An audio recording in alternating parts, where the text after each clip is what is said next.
वेदान्तलक्ष्मणमुनीन्द्रकृपार्थबोधम् तत्त्वालयुग्मदरदीर्वभृङ्गराजम् त्रय्यन्तयुग्मगृहभोरिपरिश्रमन्तम् श्रीरङ्गलक्ष्मणमुनिम् शरणम् प्रपद्ये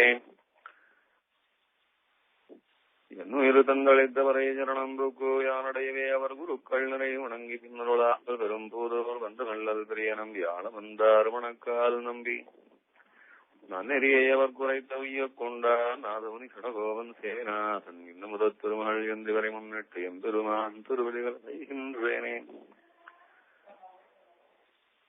समस्त जननीं वन्दे चैतन्यतन्यदायिनीं श्रेयसीं श्रीनिवासस्य करुणामिव रूपिणीं सह धर्मचरीं शौरे सम्मन्त्रितजगद्धिताम् अनुग्रामयीं वन्दे नित्यमज्ञातनिग्रहां मानास्तीरप्रथितविभवां मङ्गलम् मङ्गलानां वक्षःपीठीं मधुविजयिनो भूषयन्तीं सकान्त्या प्रत्यक्षानुश्रविकमहिमप्रार्थिनीनाम् प्रजानाम् श्रेयो मूर्तिम् श्रियमशरणः त्वाम् शरण्याम् प्रपद्ये कमप्यनवधिम् वन्दे करुणावरुणालयम् वृषशैलतस्थानाम् स्वयम् व्यक्तिमुपागतम् दिशन्तु मे देव सदा त्वदीयाः दयातरङ्गानुचराः कटाक्षाः श्रोत्रेषु पुंसाम् अमृतम् क्षरन्तीम् सरस्वतीम् संस्कृतकामधेनुम् दिशन्तु मे देव सदा द्वदीयाः दयातरङ्गाः कृताक्षाः श्रोत्रेषु पुंसाम् अमृतम् क्षरन्तीम् सरस्वतीम् संस्कृतकामधेनुम्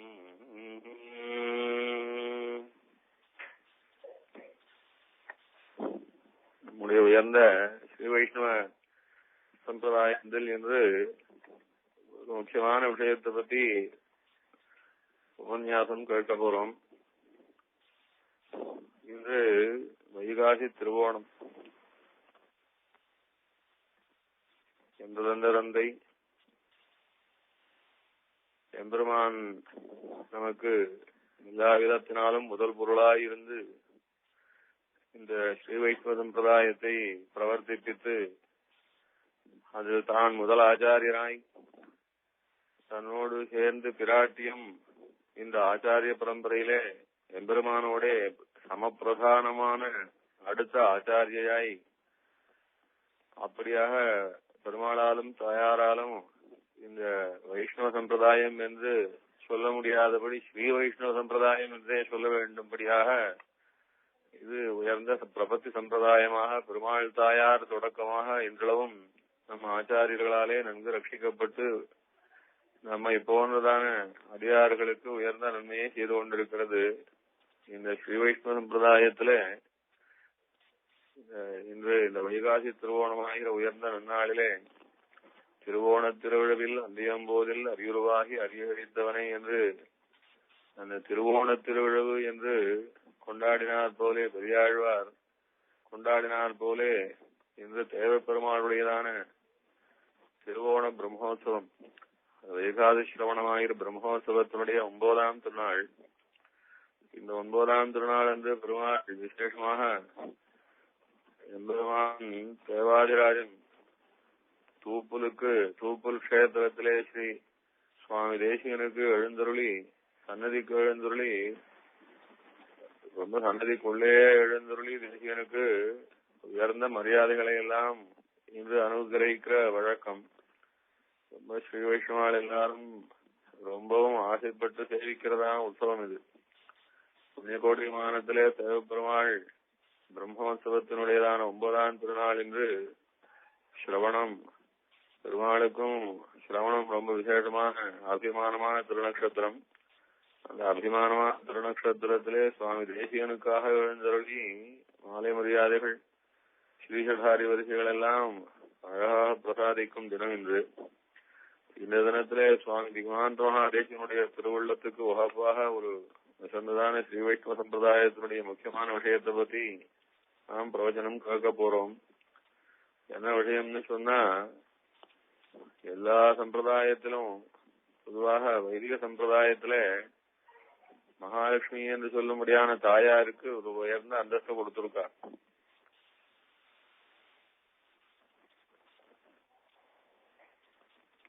சங்கராச்சாரியரும் கூட ஸ்ரீ சங்கராச்சாரியரும் ரொம்ப விசேஷமாக தாயார் ஸ்தோத்திரம் பண்ணியிருக்கார். கனகதாரா ஸ்தோத்திரம். கனகதாரா ஸ்தோத்திரத்தினாலே தாயாரை சந்தோஷத்துக்கு அப்படியே ஐஸ்வர்யம் மழையாய் கொட்டுவித்தார். ஏதோ ஒருத்தர் கேட்டதுக்காக அந்த ஐஸ்வர்யத்தை வரவழைச்சார்னு சொல்லி அந்த இவா சம்பிரதாயத்துல சொல்றது உண்டு. அதுபோல எல்லா சம்பிரதாயத்திலும் லட்சுமி தேவின்னா இன்னைக்கு லட்சுமி கடாட்சம் வேணும், லட்சுமியினுடைய அனுகிரகம் வேணும்னு அது ஒவ்வொருத்தரும் மனசுனாலே ஏங்கிறது வழக்கம். ஆனா நம்ம சம்பிரதாயத்திலே தாயாருடையதான திவ்ய கடாட்சத்திற்கு இருக்கக்கூடிய விசேஷ பெருமையை வேதத்தை தொடர்ந்து ஸ்மிருதி இதிகாச புராணங்கள், ஆழ்வாராச்சாரிய ஸ்ரீசூக்திகள் இப்படி ரொம்ப விலட்சணமாக தாயாருடைய பெருமையை சொல்லிக் கொடுத்திருக்கா. அந்த தாயாருடைய பெருமைதான் நம்முடைய பிரபத்தி சம்பிரதாயத்துக்கு பலமும் ஜெயமும் கூட. பிரபத்தியாவது சரணாகதி என்னும் ஆத்மசர சமர்ப்பணம் என்னும் இப்படி சொல்லக்கூடியதான இந்த உயர்ந்ததான உபாயம், இந்த உபாயம் பலிப்பது எதனாலே தாயாருடைய திவ்ய பிரபாவத்தை சரியாக அறிந்து கொண்டு தாயாரையும் பெருமாளையும் சரணாகதி பண்ணி அதனாலே ஆத்மாவானது திவ்யமான புருஷார்த்தத்தை அடைகிறது என்று இந்த சூக்ஷ்மத்தை தெரிஞ்சாதான் இந்த பிரபத்தி சம்பிரதாயத்திலே அந்த பிரபத்தியை சரியா தெரிஞ்சின்றா போலே ஆகும். அதனால தாயாருடைய திவ்ய பிரபாவம் இந்த பிரபத்தி சம்பிரதாயத்துக்கு ரொம்ப அவசியம். இது பெருமாள் எத்தனையோ சம்பிரதாயங்களை உருவாக்குறார். அந்தந்த சம்பிரதாயத்திலே மகான்களுக்கு நிறைய அனுகிரகம் பண்ணத்தான் பண்றார். ஆனா எந்த அனுகிரகமானது மோட்ச பரியந்தமாக உயர்ந்ததான அனுகிரகமா இருக்கும்னு சொன்னா அது ஸ்ரீ வைஷ்ணவ சம்பிரதாயத்திலே பிரபன்னர்களான நமக்கு செய்யக்கூடிய அனுகிரகம் தான் ரொம்ப வசதியாக மோட்ச பரியந்தமான புருஷார்த்தமாக இருக்கும். அது ஒருத்தருக்கு பல விதங்களினாலே சந்தோஷம் வருது. பொதுவாக நம்முடைய வாழ்க்கையிலே பார்க்கிறோம். சிலருக்கு பதவியினாலே, சிலருக்கு அந்தஸ்தினாலே, சிலருக்கு உறவுகளினாலே வருது, சிலருக்கு நம்ம ஐஸ்வர்யத்தினாலே சந்தோஷம் வருது, சில பேருக்கு ஆரோக்கியத்தினாலே சந்தோஷம் வருது. இப்படி எத்தனையோ விஷயங்கள் ஒருத்தருக்கு சந்தோஷம் வருது. எல்லா சந்தோஷம்னு பொதுவா சொன்னாலும் ஒன்னொன்னும் ஒவ்வொரு வகைப்பட்டிருக்கும். ஃப்ரெண்ட்ஸ்னாலே வரக்கூடிய சந்தோஷம் வேற, மனைவி மக்களினாலே வரக்கூடிய சந்தோஷம் வேற, ஐஸ்வர்யத்தினாலே வரக்கூடியது வேற. இப்படி பலவிதமாக சந்தோஷம் வேறுபட்டிருப்பது போல பகவானுக்கும் அடியார்களிடத்திலே சந்தோஷமானது வேறுபட்டிருக்கும். எம்பெருமான ஸ்தோத்திரம் பண்றவா, தான தர்மங்கள் பண்றவா, யாகயஜ்ஞாதிகள் பண்றவா, இல்ல பொதுநலங்கள் எல்லாம் செஞ்சு கொடுக்கிறவா, இல்ல தபசு பண்றவா என்று பல விதமாக எம்பெருமான ஆராதிச்சு அந்தந்த ஆராதனங்களுக்கு அந்தந்த வகைப்பட்டதான சந்தோஷத்தை பெருமாள் அடைகிறார். ஆனா எந்த விதமான உபாயமானது பெருமாளுக்கு ஜீவனுக்கு மோட்சத்தை தரக்கூடிய அளவுக்கு ரொம்ப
இதிலே தெளிவு ஏற்படுத்த வேணும்னு ரொம்ப பாடுபட்டிருக்கார். அதற்காக எத்தனையோ விஷயங்களை சாதிச்சிருக்கார். அதே சுவாமி தேசியனுடையதான கிரந்தங்களிலே எங்கேயும் பார்க்கலாம். இப்படி தாயாரை பற்றி பிரஸ்தாபம் வரும்போதெல்லாம் பெருமாளும் தாயாரும் எல்லா விதத்தினாலும் சமமானவா. இதைத்தான் நம்முடையதான பூர்வாச்சாரியர்கள், ஆழ்வார்கள், இன்னும் அதுக்கு முன்னாடி மகர்ஷிகள், இன்னும் வேதம் கூட இது எல்லாம் இப்படி பெருமாளும் தாயாரும் சமப்பிரதானமானவா. இந்த சமப்பிரதானம்ன்ற அர்த்தத்துக்கு ஒரு விளக்கம் சொன்னாதான் சமப்பிரதானம்னா எதனாலன்னு தெரியும். இந்த ஜகத்தை சிருஷ்டி பண்றான்னு பெருமாள், பெருமாள் மாத்திரம் பண்றாளா? பெருமாளும் தாயாரும் சேர்ந்து ஜெகத் சிருஷ்டி பண்றா. பெருமாள் எல்லா இடத்திலும் வியாபிச்சிருக்கிற பரதத்துவம், அப்புறம் பரமாத்மான்னு சொல்றது. அதுபோல தாயாரும் பரதத்துவமாய் பரமாத்மாவாய் எல்லா இடத்திலும் வியாபிச்சிருக்காளா? ரெண்டு பேருமே பரமாத்மாவா? கிருதம் விகிருதம் வித்யாம் சர்வபூத பிரதானம் ஸ்ரத்தாம் விபூதிம் சுரபிம் நமாமி பரமாத்மிகாம். இது இந்த ஸ்தோத்திரம் கேள்விப்பட்டிருக்கலாம். இந்த ஸ்தோத்திரத்தை சொல்லி அஷ்டோத்தர சதம்னு தாயாருடையதான திவ்ய நாமாவளியை சொல்லச்சே தாயார பரமாத்மிகா என்ன விவகரிக்கிறார் ருத்ர பகவான். பரமாத்மிகாம், தாயாரும் பரமாத்மா ஸ்வரூபம் தான், பெருமாளும் பரமாத்மா ஸ்வரூபம் தான். ரெண்டு பேருமே எல்லா இடத்திலும் வியாபிச்சிருக்கிற சர்வ சக்திமயமாக சர்வஜமான அதே பரமாத்மா ஸ்வரூபம் தான். ரெண்டு பேரும் சேர்ந்து வியாபிச்சான்னு அது எப்படி ரெண்டு பரமாத்மாவான்ற சந்தேகம் வந்துடும். அதை ஒத்துக்காம பிரம்மம் ஒண்ணுதானே, எல்லா இடத்துலயும் பரமாத்மாவை பத்தி சொல்லச்சே பரமாத்மா ஜெகத் சிருஷ்டி பண்றான்னு சொல்ல தேவையோ வேதமோ உபனிஷத்துக்களோ இதெல்லாம் பிராச்சீனமானதான பிரமாணமாச்சு. இந்த பிரமாணத்துல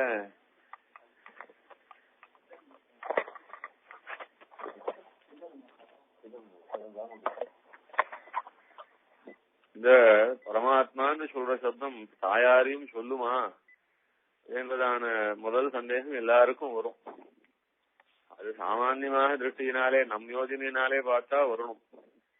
பிரமாணங்களை பார்த்தா பரமாத்மான்னு சொன்னா பெருமாளும் பரமாத்மா தான்.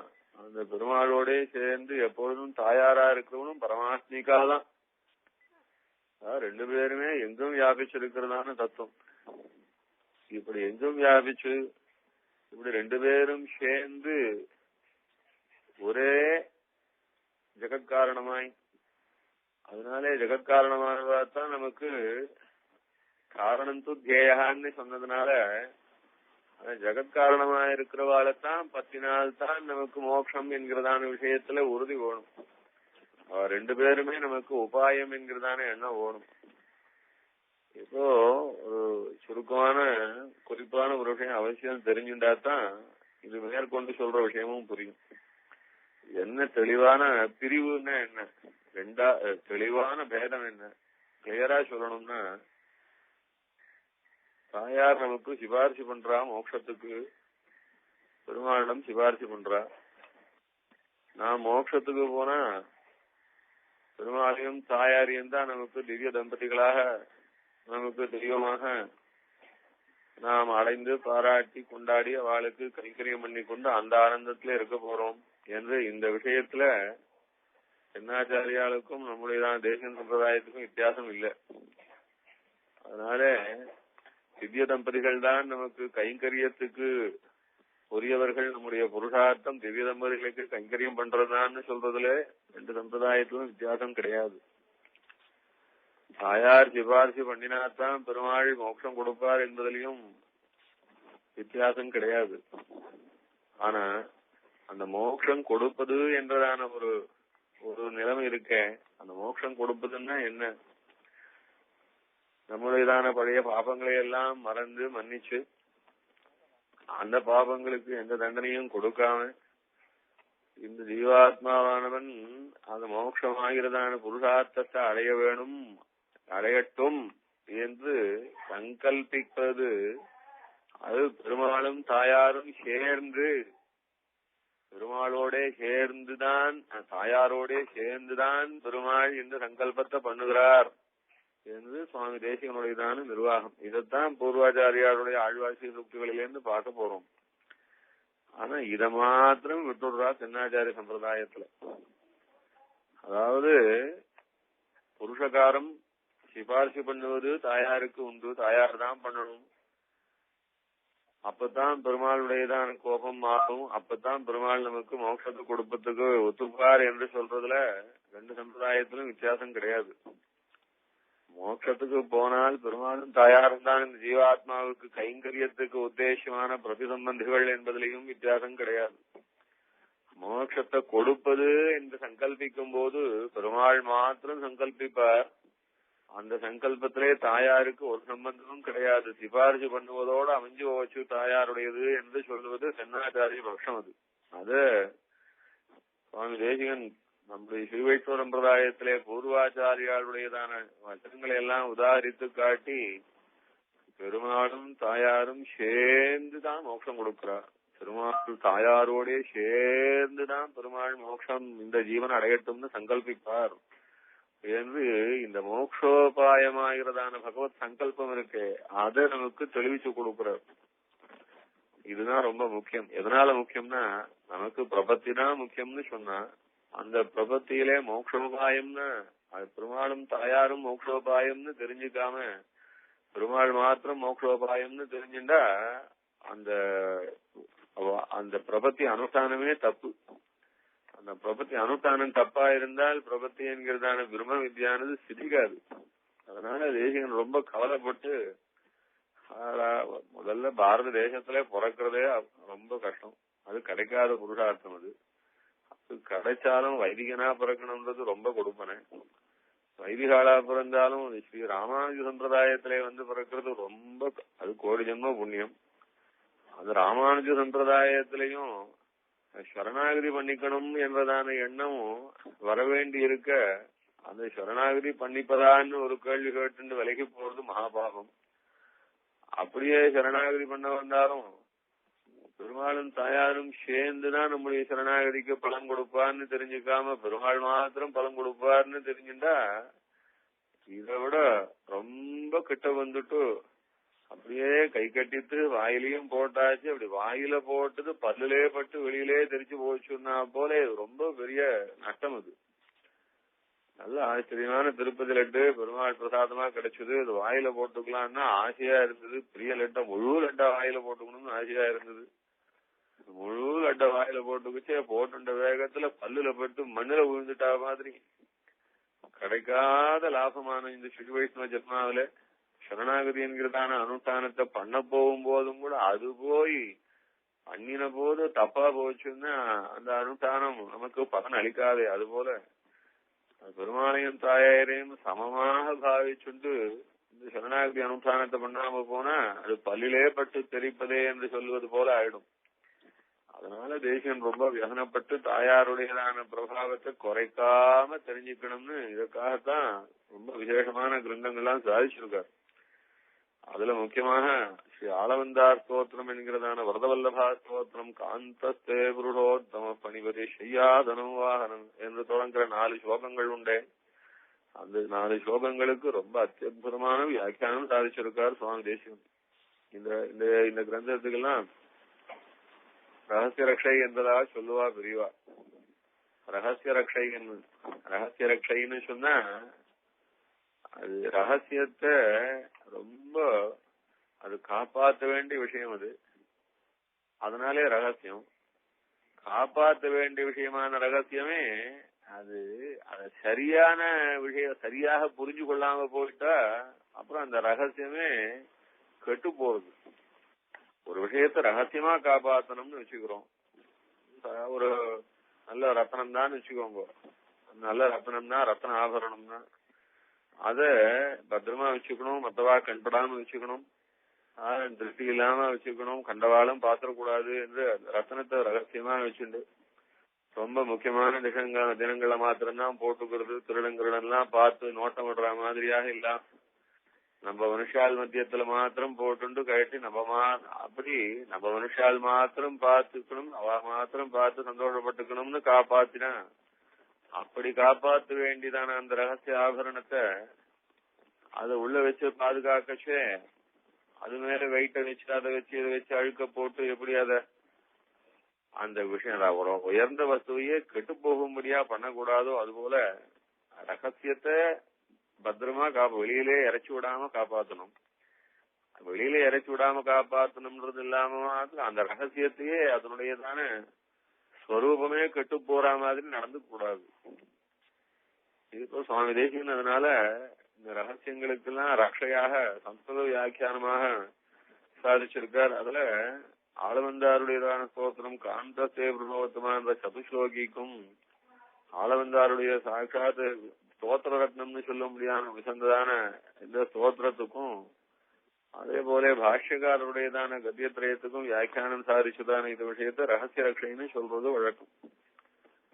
அதுல ரொம்ப முக்கியமாக தாயாருடைய பெருமையை ஸ்தாபிக்கணும்னு சுவாமி தேசிகன் சதுஸ்லோகி வியாக்கியானம் அத்தியுதமா சாதிச்சிருக்கார். அதுக்கு ஸ்ரீமத் ஆண்டவன் ஸ்ரீமத் ஆண்டவன் விசேஷமான பிரவச்சனங்கள்லாம் பண்ணியிருக்கார். அது பிரிட்ஜில கூட இதெல்லாம் கேட்டிருக்கலாம்.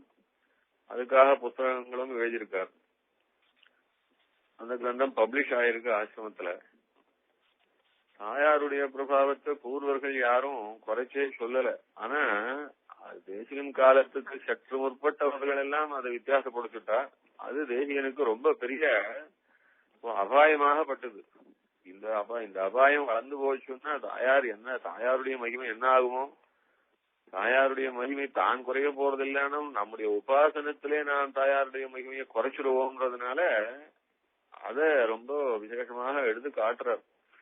இப்படி தாயாருடைய பெருமைய சுவாமி தேசிகன் ஸ்ரீ வைஷ்ணவ சம்பிரதாயத்துக்கு நிலநாட்டி கொடுத்தார்ன்றதுனால தாயார் ரொம்ப சந்தோஷப்பட்டு சுவாமி தேசிகனுக்கு அவர் இந்த சம்பிரதாயத்துக்கு செய்து வைத்திருக்கிறதான அத்தனை நன்மைகளையும் அவருடைய மகாபிரபாவத்தையும் எல்லாத்தையும் கணிச்சிட்டு தாயாரே சுவாமி தேசிகனுக்கு சர்வதந்திர சுதந்திரா என்பதான யாருக்கும் இதுவரைக்கும் இந்த பிரபஞ்சத்திலே கிடைக்காததான ஒரு பெரிய ஒரு விருதத்தை இந்த டைட்டில கொடுத்திருக்கார், அனுபவிச்சிருக்கார். அதனால்தான் எப்படி கவிதார்க்கி சிம்மம் என்றது பெருமாள் கொடுத்தது, வேதாந்தாச்சாரியர் என்கிற பெருமாள் கொடுத்த அனுகிரகம் என்று சொல்லுவாளோ அதுபோல சர்வதந்திர சுதந்திரா என்கிறதான இந்த விருதம் தாயார் தான் சந்தோஷப்பட்டு சுவாமி தேசிகனுக்கு அனுகிரகிச்சுதான் ரொம்ப வசத்தியான பட்டம் இது. இந்த சர்வதந்திர சுதந்திரா என்கிறதான விருதம் தந்திரம்னு சொன்னா சித்தாந்தம்னு அர்த்தம். சாதாரணமாக நம்ம பேச்சுல வரைச்சே தந்திரம்னு சொன்னா ரொம்ப குயுக்தி அந்த மாதிரியான ஒரு சாமர்த்தியங்களுக்கு எல்லாம் தந்திரம்னு சொல்லுவா. தமிழ் பாஷையிலே வார்த்தை அது. ஆனா சம்ஸ்கிருத பாஷையில விசேஷமா தந்திரம்னு சொன்னா முக்கியமா சித்தாந்தம்னு தான் அர்த்தம்.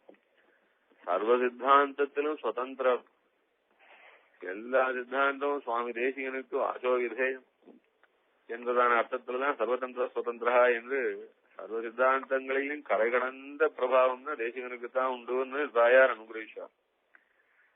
தாயார் அப்படி அவ்வளவு சந்தோஷப்பட்டு அனுகிரகிச்சதுக்கு முக்கியமான காரணம் என்ன, இந்த பிரபன்னர்கள் செய்யக்கூடியதான பிரபத்தி என்கிறதான பிரம்ம வித்யை அனுஷ்டிக்கும் போது கெட்டு போக கூடாது என்றதான அந்த கவலையோட சுவாமி தேசிகன் சொல்லி கொடுத்ததான இந்த தாயாருடைய பிரபாவம் அது வாஸ்தவத்திலே தாயாருக்கு செய்யற உபகாரம் வந்து இந்த பிரபன்னர்களாகிறான இந்த நல்ல ஜீவாத்மாக்களுக்கு, இந்த பரம சாதுக்களான சத்தோத்தரமான இந்த ஜீவாத்மாக்களுக்கு சுவாமி தேசிகன் அனுகிரகிச்சதான ஒரு பெரிய நல்ல காரியம். அதுக்காகத்தான் தாயார் ரொம்ப சந்தோஷப்பட்டார். எந்த பிரபத்தி தான் ஜீவாத்மாக்களுக்கு ரொம்ப அனுகிரகத்து நல்ல காரியத்தை செஞ்சு கொடுக்கும், மோட்சத்தை கொடுக்கும்னு இவ்வளவு பாடுபட்டு வேதாந்த சம்பிரதாயத்தை பெருமாளும் தாயாரும் பிரவர்த்திச்சாலோ அந்த பிரபத்தி சம்பிரதாயத்திலே பிரபத்தி என்கிறத அனுஷ்டானம் சரியா எப்படி பண்ணணும்னா அது பெருமாளையும் தாயாரையும் சேர்ந்து பற்றி பண்ண வேண்டும். பெருமாளும் தாயாரும் சேர்ந்து மோட்சம் கொடுப்பான்னு தியானம் பண்ணணும். அது பெருமாளும் தாயாரும் சேர்ந்து நமக்கு மோட்சம் கொடுத்தால் அந்த புருஷார்த்தத்தை நாம் மோட்சமாக பெறப்போகிறோம் என்று இந்த எண்ணம் தெரியாம சுரணாகதி பண்ணா அந்த அனுஷ்டானமே தப்பா போயிடும். தப்பான அனுஷ்டானத்துக்கு மோட்சம் கிடையாது. அதுக்காக தேசிகன் பாடுபட்டு பெருமாளும் தாயாரும் எல்லாவற்றிலும் சமம்னு சொன்னார்.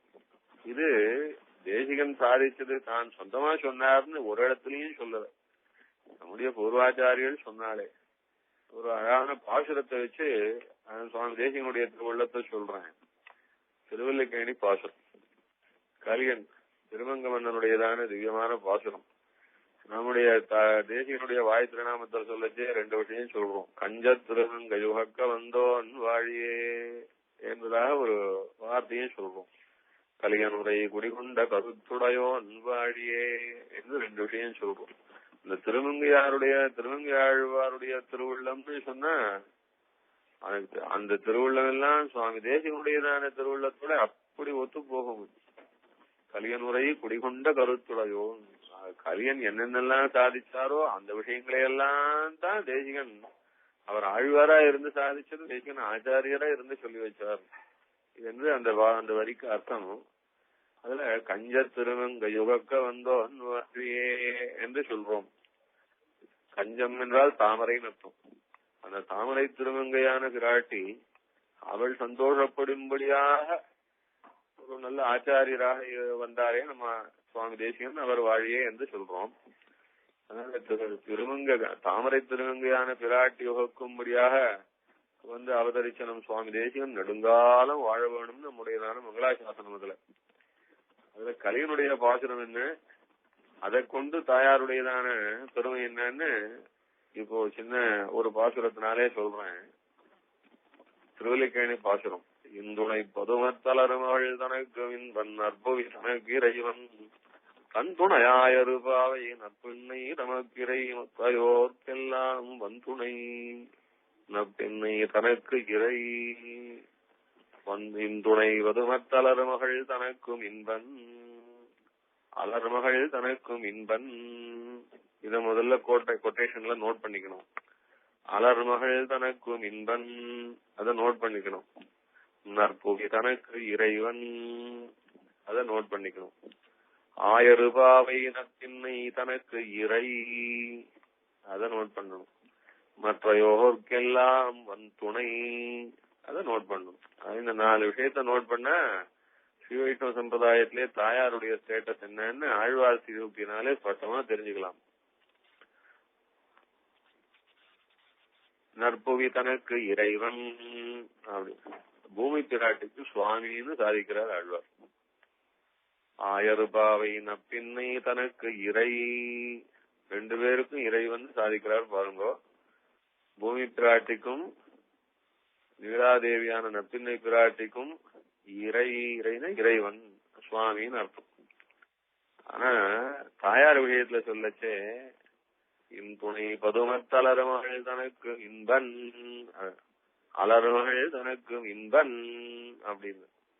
அதாவது அந்த இடத்துல தாயாரை பத்தி சொல்லச்சே தாயாருக்கு சுவாமின்னு சொல்லல ஆழ்வார். அதான் பாயிண்ட். அங்க தாயாருக்கு சுவாமின்னு சொல்லல, இன்பன் அப்படின்னா ரொம்ப இன்பமான பிரியமான நாதன் அர்த்தம். அதனால தாயாரை பொறுத்த வரைக்கும் பெருமாள் சுவாமி கிடையாது. எல்லா சேதன வர்க்கங்களுக்கும் எல்லா அச்சேதன வர்க்கத்துக்கும் சுவாமியா இருக்கிற பெருமாள் தாயார் விஷயத்துல இன்பன். அதத்தான் ஆளவந்தார் எடுக்கும்போது காந்தஸ்தே புருஷோத்தமா காதலன்னு சொல்ற. பெருமாளும் தாயாரும் எப்படி இருக்கான்னா, பெருமாளுக்கு தாயார் சுவாமி ஈஸ்வரன் என்று ஒரு காலம் சொல்லக்கூடாது. பெருமாளும் தாயாரும் சமப்பிரதமானவா ஒருத்தர் அப்படியே இன்பத்தினாலே ஒருத்தர் ஆசைப்பட்டு இருக்கக்கூடிய தத்துவம், அவ்வளவுதான். அதுல பெருமாள் எல்லாருக்கும் சுவாமி, ஜகத்துக்கெல்லாம் ஜெகத்காரணம். பெருமாளும் தாயாரும் சேர்ந்து எப்பவும் ஒருத்தருக்கு ரொம்ப பிரியமா இருக்கா. அதனால தாயாருக்கு பெருமாள் காதலனை ஒழிய தாயாருக்கு பெருமாள் சுவாமி கிடையாது. இது அந்த குறிப்பா அந்த பாசுரத்திலே பார்க்கணும். அதாவது இதுல இருந்து என்ன நிர்ணயம்னா, எல்லா ஜீவாத்மாக்களும் பெருமாளுடையதான ஆத்மஸ்வரூபத்தையே ஆசிரியச்சு அத்தையே நம்பி அத்தாலேயே தனக்கு சத்தாசிரி பிரவൃத்திகள் எல்லாம் அடைஞ்சிருக்க தாயாருடையதான ஆத்மஸ்வரூபம் எப்படி இருக்கும்னா, அது பெருமாளை போலயே தன்னுடையதான சத்தாசிரி பிரவൃத்திகளுக்கு தானே ஸ்வனிஷ்டமாய் தன்னிலையிலேயே சார்ந்திருப்பதாய். ஆனா இருந்தாலும் பெருமாளுடையதான விசேஷ கல்யாண குணங்களினாலே தாயார் பெருமாளிடத்திலே ஈடுபட்டு தனக்கு எல்லாம் பெருமாள் தான் ஆசைப்பட்டிருக்க, பெருமாளும் தாயாரிடத்திலே தாயாருடைய திவ்யமான கல்யாண குணங்களிலே ஈடுபட்டு தனக்கு எல்லா சந்தோஷமும் தாயாரால்தான் என்று இப்படி ரெண்டு பேரும் ஒருத்தருக்கொத்தர் இப்படி பரிபூர்ணமாக ஒரே தத்துவம் போலேக்கும் அப்படியே பின்னி பணைஞ்சு இருந்து அதனாலே ரெண்டு தத்துவம்னு சொல்ல முடியாதபடிக்கு ஒரே தத்துவமாய் அதிலே தாயார் ஆசைப்படுவது எல்லா பெருமையும் பெருமாளுக்குத்தான் வர வேணும் என்று பெருமாளுடையதான பிராதான்யத்தை ஆசைப்பட்டு அதனாலே நமக்கு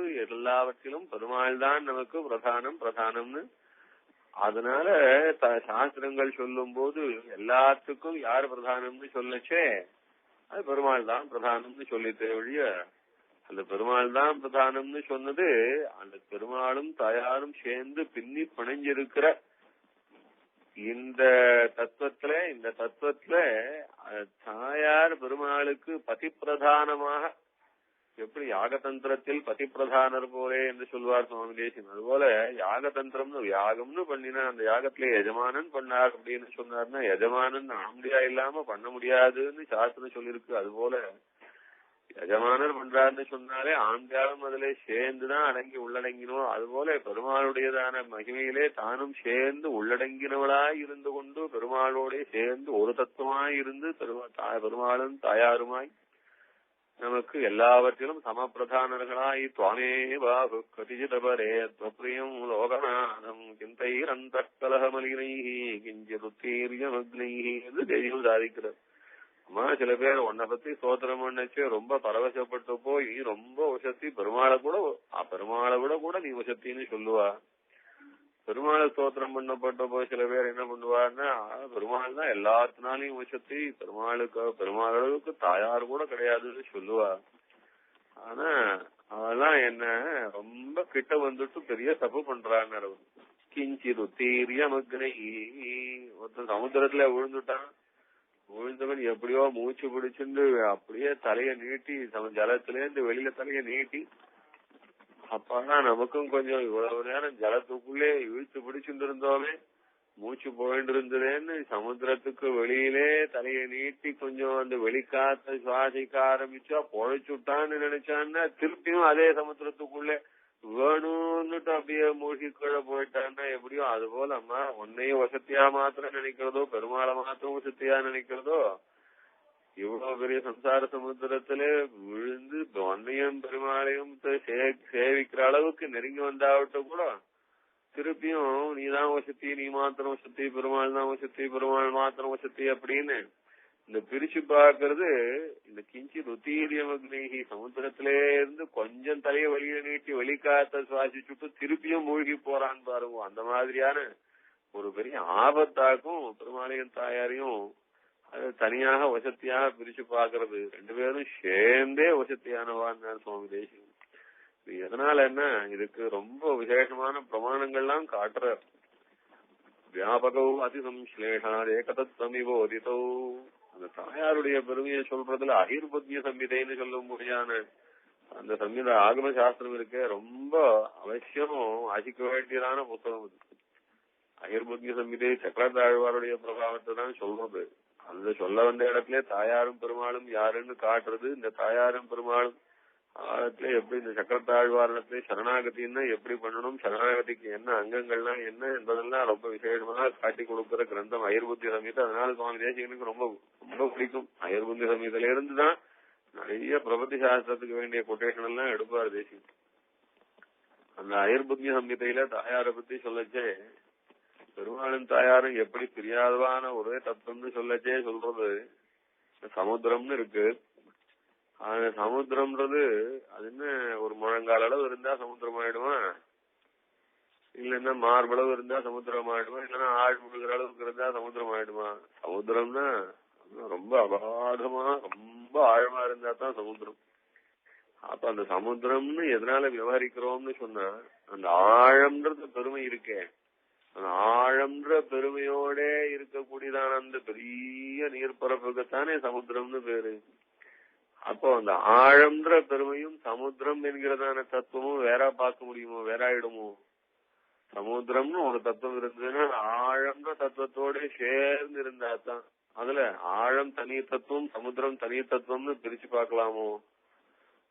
ஆழமும் சமுத்திரமும் என்று ரெண்டுத்தையும் பிரிச்சு பார்க்க முடியாம ஒரே வார்த்தையினால சொல்லச்சே சமுத்திரம்னு தான் சொல்லுவோம். அது ஆழம் இருப்பதனாலதான் சமுத்திரம். ஆழம்ன்றது அதனுடைய பெருமை. அதுபோல அது பெருமாளையும் தாயாரையும் பிரிச்சு பார்த்து பெருமாள் மாத்திரம் பரமாத்ம சுரூபம், தாயார் கிடையாதுன்னு பிரிச்சு பார்க்க கூடாதுன்னு சொல்றது அயிர்புத்திய சம்ஹிதை.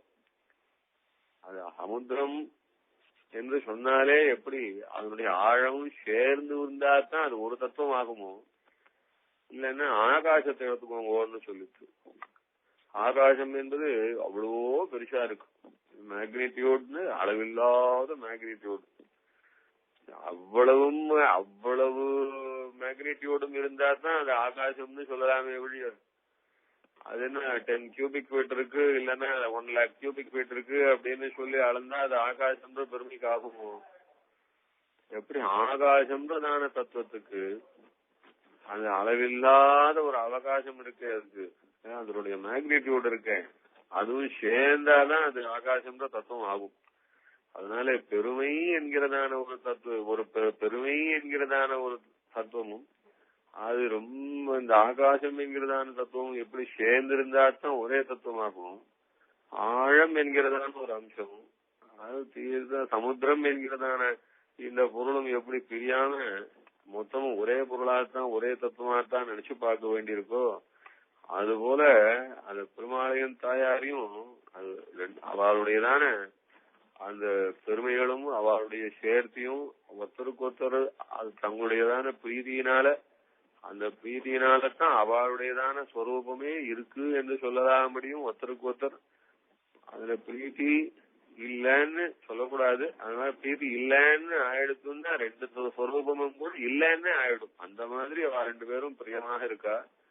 அப்படியாக்கும் அந்த பிரீத்தியினாலேயும் தன்னுடையதான ஆத்மஸ்வரூபத்தினாலேயும் ரெண்டு பேரும் எப்படி இருக்கான்னா காடோக கூடானித்தேன்னு ஆள வந்தார். ரெண்டு பேரும் அப்படி நெருக்கமா கட்டின்னு இருக்கா, அவ்வளவு பணங்கி இருக்கிற தத்துவம்னு சொன்னார். ஆளவந்தார் ஸ்தோத்திரம் இதுக்கு ரொம்ப ஸ்பஷ்டமான விஷயம். அகிர்புத்திய சம்ஹிதையிலேயே சொல்ல வேண்டிய விஷயம் இன்னொன்னு சொல்றேன். எப்படி எப்படி சமுத்திரம் என்றது ஆழம் என்கிற பெருமையோட சேர்ந்து பிரிவில்லாத ஒரு தத்துவமும், ஆகாசம் என்கிறது எப்படியாக்கும் பெருசு பெருமை என்கிறதான இந்த அம்சத்தோட சேர்ந்து ஒரு தத்துவமும், அதே போல பெருமாளும் தாயாரும் ஒரே தத்துவம். அவ சேர்ந்து இருக்கிறதுக்கு இன்னொரு திருஷ்டாந்தம், இன்னும் 2 திருஷ்டாந்தம் சொல்லிட்டு, சூரியனுடையதான பிரபை. சூரியனுக்கு வெளிச்சமே இல்லைன்னு சொன்னா அது சூரியன் சொல்ல முடியாது. ஆனா வெளிச்சம் என்பது அந்த சூரியன் என்கிறதான திரவியத்தோட என்னைக்கும் சேர்ந்துதான் இருக்கும். சூரியன்ற திரவியம் இல்லாம அதனுடைய வெளிச்சம் தனிச்சு இருக்க முடியாது. அதே சமயம் வெளிச்சம்னு இல்லாம போட்டா சூரியனுக்கு எந்த பெருமையும் கிடையாது, அது சூரியனே சொல்லிக்க முடியாது. அதனால சூரியனையும் சூரியனுடைய வெளிச்சத்தையும் எப்படி பிரிச்சு தனித்தனி பொருளாக பேசும் வழக்கம் கிடையாது. அதே போல இதே சந்திரே பிரபா லட்சுமி, சந்திரனிடத்திலே யதா சந்திரே பிரபா லட்சுமி, சந்திரனிடத்திலே எப்படி அந்த வெளிச்சம்னு சொன்ன வெளிச்சமே இல்லாத வெறும் சந்திரன் ஒரு திரவியமாக கொள்வது கிடையாது. அந்த வெளிச்சத்தையும் சேர்ந்து தான் நாம் சந்திரன் சந்திரன்னு சொல்றோம். அது போலத்தான் அது பெருமாளன் தாயாரும் எப்படி இருக்கான்னா பிரபாவான் சீதாதேவியா பரமவியோம பாஸ்கரான்னு. அது பிரபை அந்த வெளிச்சம் பிரகாசம் அது தாயார்.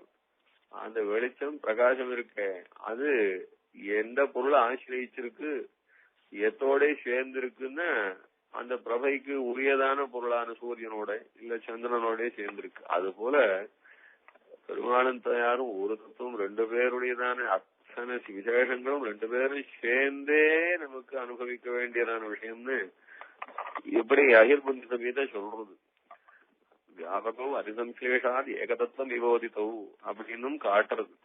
நாராயண பரம்பிரம்ம சக்தியர் நாராயணீதசா வியாபகம் அதிசம்சேஷாத் ஏகதத்துவம் விவோதித்தவு இதெல்லாம் தேசியம் தான் எடுத்து காட்டுறார். 2 பேரும் வியாபகம், 2 பேரும் எல்லா இடத்துலயும் வியாபிச்சிருக்கிறவா. எல்லா இடத்துலயும் வியாபிச்சிருக்கவான்னா எப்படி பெருமாள் நாமெல்லாம் அணுஸ்வரூபம், ஜீவாத்மஸ்வரூபம் அணுஸ்வரூபம், பரமாத்ம ஸ்வரூபமானது விபுஸ்வரூபம். எல்லா இடத்துலயும் வியாபிச்சிருக்கிற ஸ்வரூபம், எல்லா இடத்துலயும் வியாபிச்சிருக்கிற பெருமாள், எல்லா இடத்துலயும் வியாபிச்சிருக்கிற தாயோரோட அப்படியே பின்னி பணிஞ்சிருக்கா அப்படின்னு சொல்றது இந்த ஸ்லோகம். நாராயண பரம்பிரம்ம சக்தியர் நாராயணீதா வியாபகோ அதிசம்சேஷாது ஏகதத்துவம் விபோதித்தோ ஏகதத்துவம் விபோதித்தோ ஒரே தத்துவம் போலே இருப்பா. அப்படி ஆத்மஸ்வரூபம் ஒண்ணுக்கு ஒண்ணு பிணைஞ்சிருக்குன்னு சொன்னா, இப்படி பிரமாணம் ஒண்ணு ஒருத்தருக்கு ஒருத்தர் பிணைஞ்சிருக்குன்னு சொல்லச்சே தாயாருடைய ஸ்வரூபத்தை அணுஸ்வரூபம்னு சின்னாச்சாரிய பட்சத்திலே தாயாருடைய ஸ்வரூபம் அணுஸ்வரூபம்னு தான் சொல்றா. இன்னி வரைக்கும் அப்படிதான் சொல்றா, அப்படிதான் பிடிவாதமா சொல்றா. தாயாருடைய ஸ்வரூபம் அணுஸ்வரூபம்னு சொன்னா அப்போ பெருமாளுடைய ஸ்வரூபம் விபு ஸ்வரூபம்ன்றதுல அதுல ஒன்னும் சந்தேகம் கிடையாது. இப்ப ரெண்டு பேரும் ஒருத்தருக்கு ஒருத்தர் பின்னி பணிஞ்சிருக்கான்னா எப்படி? ஒரு பெரிய மலை இருக்கு, அந்த மலைய எறும்பு மொத்தமா கட்டின்னு இருக்குன்னு சொல்ல முடியுமா? மலைய கட்டின்னு இருக்கிறதுக்குன்றது எறும்பு தானே ஆட்டுது. அது சின்ன பொருளானது எப்படி பெரிய பொருளோட மொத்தமா பின்னி பணிய முடியும்? அதனால இது சாதாரண லாஜிக்கு கூட ஒத்து வராது. அதனால சாதிக்கும் போது சாந்தானந்த மகாவிபூதி பரமம் யத் பிரம்ம ரூபம் ஹரே மூர்த்தம் பிரம்ம ததோ பிரியதரம் ரூபம் யதத்யத்புதம் யான்யன்யானி யதாதுகம் விஹரதோ ரூபாணி ததுகாணி தான்யாஹு ஸ்வைரணரூப ரூப விபவைர் காடோபகூடானிதே. ரொம்ப அவசியம் கவனிக்க வேண்டிய வார்த்தை என்னன்னா காடோபகூடானி. ரொம்ப கட்டியமா அப்படியே கட்டியமா பின்னி பணிஞ்சிருக்கிற தத்துவம் ரெண்டு பேரும் எங்கெங்கெல்லாம் அப்படின்னா சாந்தானந்த மகாவிபூதி பரமம் யத் பிரம்மா ரூபம் ஹரேஹே.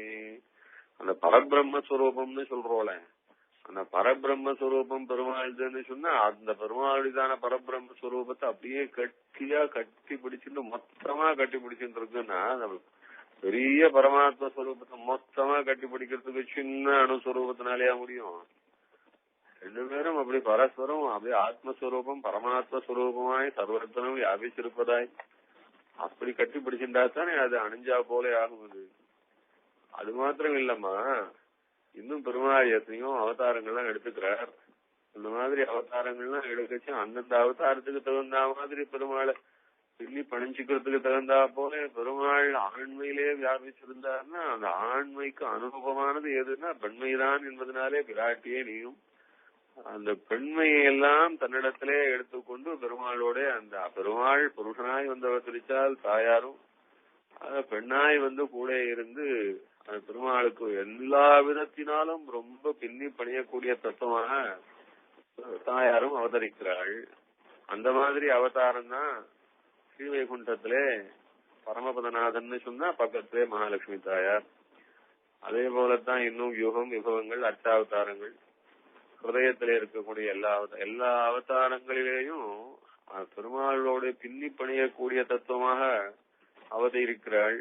ஏன்னா அது ஆத்மஸ்வரூபத்திலேயே பின்னி பணிஞ்சிருக்கிறதுனால அந்த ஆத்மஸ்வரூபத்திலே பெருமாளுடையதான அவதாரங்கள் எப்படி இருக்குன்னா பெருமாளுடைய அவதாரம் ஒரு மகா பௌருஷமா இருக்கு.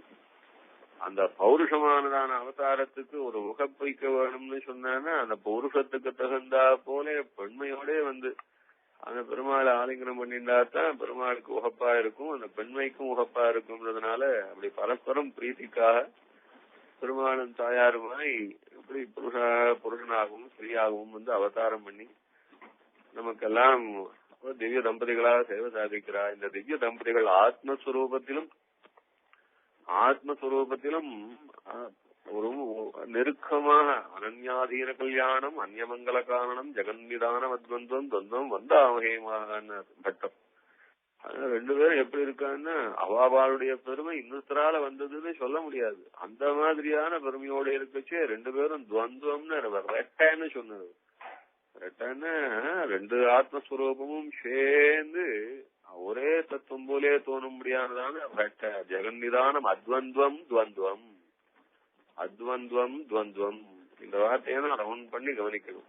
அந்த ரெட்ட ஆனா ஒத்த எப்படி சுவாமி ரெட்டையா இருக்கிறது ஒத்தையா இருக்குமோன்னா அந்த ரெட்டையா இருக்கிறது ஒத்தைன்னு சொல்லலாம்படிக்கு அவ்வளவு பின்னி பிணைஞ்சிருக்கு. அதனால எங்கேயும் வேதத்திலேயோ இல்ல மற்ற இடங்களிலேயோ எங்க சொன்னாலும் பெருமாளை சொல்லித்துன்னு அது தாயாரையே சொல்லித்து. ஆனா எம்பெருமானை சொன்ன விடமெல்லாம் பிராட்டியை சொல்லித்தான் என்று ஆச்சான் பக்கலிலே கேட்டு நஞ்சியர் சங்கிரகித்தருளினார் சுவாமி தேசியம் சாதிக்கிறார்.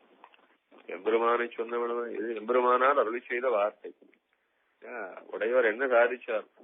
பெருமாளையும் தாயாரையும் எப்படி பிரிச்சு சேவிக்கணும், பிரிச்சு பார்க்கணுமா, பெருமாள் மாத்திரம்தான் பரதத்துவமா, பெருமாள் மாத்திரம் ஜெகத்காரணமா, பெருமாள் மாத்திரம்தான் மோட்சம் கொடுக்கிறவனா அப்படின்னா எம்பெருமானை சொன்ன விடமெல்லாம் உடையவர் என்ன சாதிச்சார்னா, எம்பெருமானை சொன்ன விடமெல்லாம் பிராட்டியை சொல்லித்து என்று இந்த விஷயத்தை ஆச்சான் பக்கலிலே கேட்டு, ஆச்சான்னா கிடாம்பி ஆச்சான், வடப்பள்ளி ஆச்சான் பாஷ்யக்காரருக்கு அந்தரங்கமானவர், 86 வருஷம் 84 வருஷம் கூடவே இருந்து பாஷ்யக்காரருடைய ஆசைவெல்லாம் கூட அதுல இருக்கக்கூடியதான அதனுடைய சூக்மங்கள்லாம் எதுக்கு ஆசைகிறார் பாஷ்யக்கார், என்ன வார்த்தை, என்ன கண் பார்வை, என்ன என்று இப்படி கண் பார்வையினுடையதான அர்த்தத்தை கூட தெரிஞ்சிக்கக்கூடிய ஹிருதயம் அறிஞ்ச ஸ்ரீ ஆச்சானிடத்திலே பாஷ்யக்காரர் சொன்ன வார்த்தை எம்பெருமானை சொன்னவிடமெல்லாம் பிராட்டியை சொல்லிட்டான் என்று இந்த வார்த்தை உடையவர்களை செய்தார் என்று இந்த வார்த்தையை ஆச்சான் பக்கலிலே கேட்டு நஞ்சியர் பட்டருடைய சிஷ்யர். இப்ப தென்னாச்சாரிய சம்பிரதாயத்திலே இருக்க அத்தனை பேருக்கும் ஆச்சாரியன் நஞ்சியர் நம்பிள்ளை, வடக்கு திருவிழி பிள்ளை, அவருடைய குமாரர் பிள்ளலோகாச்சார் என்றுதான் தென்னாச்சாரிய சம்பிரதாயம் வரும். அதுல பக்தருடைய சிஷியராக இருந்த நஞ்சியருமே என்ன சாதிச்சார்னா, பெருமாளை சொன்ன விடமெல்லாம் பிராட்டியை சொல்லித்து, அது ஜெகத்காரணம்னு பெருமாளை சொன்னா அங்கேயும் பெருமாளை உள்ள சொல்லித்து, மோட்சப்பிரதன்னு சொன்னா அங்கேயும் தாயார உள்ள சேர்த்து சொல்லித்து, பரமாத்மான்னு சொன்னா அங்கேயும் தாயார சேர்த்துதான் சொல்லித்து என்று சுவாமி தேசிகன் இதெல்லாம் ரொம்ப விசேஷமா நிர்வகிக்கிறார். ஆழ்வார் சாதிச்சார வேரி மாறாத பூமியில் இருப்பாள் வினை தீர்க்குமே, நமக்கு யாரு மோட்சம் கொடுப்பார்னு தாயார் கொடுப்பாளேன்னு ஆழ்வார் சாதிச்சார். வேரி மாறாத பூமியில் இருப்பாள், வாசனை மாறாததான தாமரை பொட்டம் உண்டே, அந்த தாமரை திருவங்கையான விராட்டி நம்முடைய வினை தீர்க்கும்.